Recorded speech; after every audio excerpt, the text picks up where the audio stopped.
Hi, today's topic is why is depression a taboo topic, generally speaking. It's a topic that fascinates everyone. It's on many people's lips. It's discussed widely, and yet it fails to grasp what it actually is.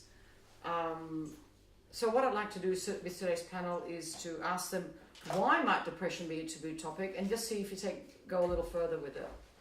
So if everybody has about a minute and a half maximum to speak, and let's see where this topic takes us.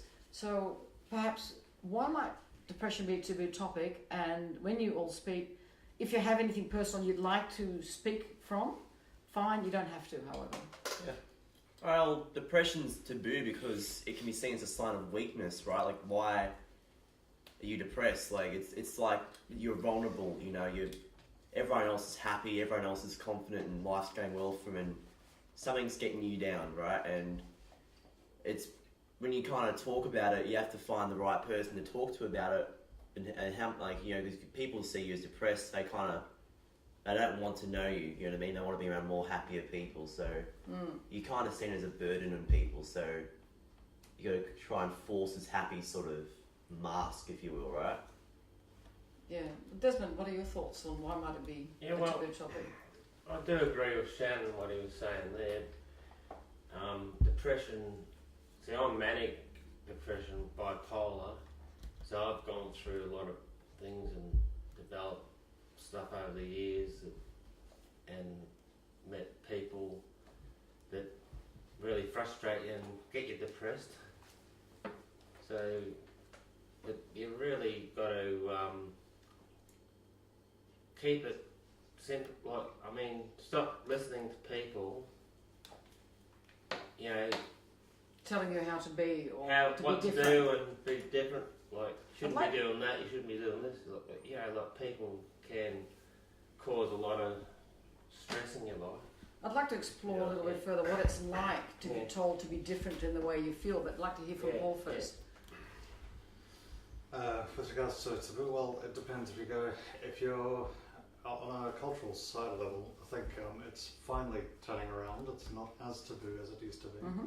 But when you get into the industrial complex or the employment sector, it's still very uncharted territory, because I think where the whole issue of taboo comes from, depression being taboo, is that people are still making some critical assumptions on a person's character, or inferring something about them based that they might have been diagnosed with depression or something, and so that's what I don't want to talk about it. So, but there's a lot of misconceptions still out there that have yet to be. So what kind of misconceptions, what kinds of things are people saying, and how do you feel when someone tells you to be different? So if you feel sad or upset, what's it like when someone says, well, don't be like that?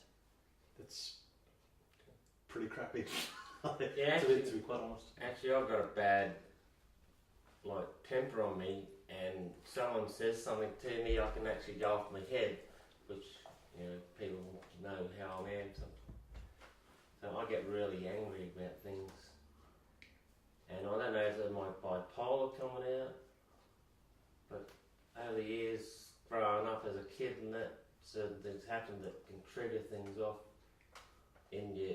Like, everyone's born with certain problems, but something happens in your life that triggers it off, and you get worse, depression, especially if you turn to drugs or something, that can really make it worse in being depressed. So you're looking for ways to deal with it, Yeah, ways so to get people yourself out of actually the looking- situation.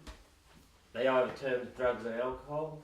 Is that why perhaps it becomes a taboo topic? Because it becomes Yeah. loaded with negative qualities Qualities, rather than yeah. other more positive qualities, which Yeah. might also be there Yeah. in the background. Loaded. So people really got to stay away from trying to drown themselves into the alcohol and drugs or whatever, because it doesn't help at all. So it seems as if actually that I've been through a lot of as if help is kind of missing, and that there's a general naivety or not understanding it. But I'd like to put something in the room. I once heard a quote, and be interested to see how that resonates. Yeah.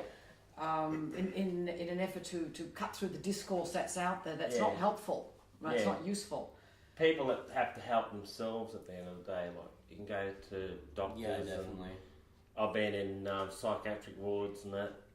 And how are you treated there? You're really treated well.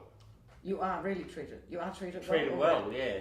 Good food, especially the new Gold Coast Hospital. I was up there for a few weeks, a couple of weeks. I put myself in there.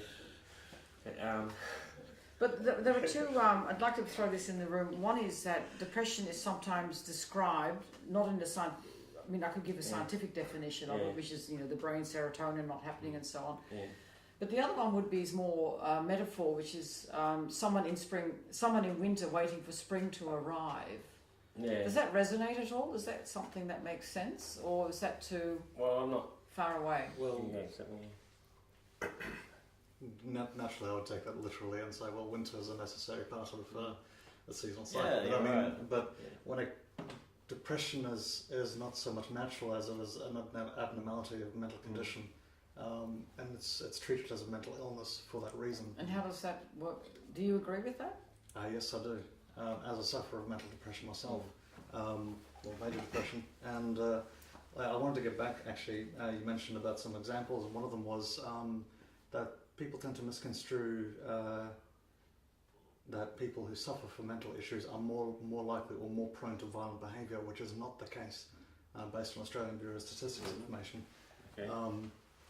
So those kind of things, when it comes to back to employment and that kind of thing, people might hesitate to employ people and So there are many misconceptions about it. Yeah. So another point I want to mention is when it came to doctor appointments and that kind of thing. There's a few medical practitioners in Australia that are criticising the medical establishment for not giving enough time, the GPs for not giving enough time for mental patients to actually explain their problems, because it is a very complicated problem and it takes time to explain these things. Well, that's what I'm alluding to. Yeah, I read. No. It's we only have 10 minutes. This is the unfortunate thing, because I think there are many things to be said about depression. And I read a book recently that absence is the bridge between us.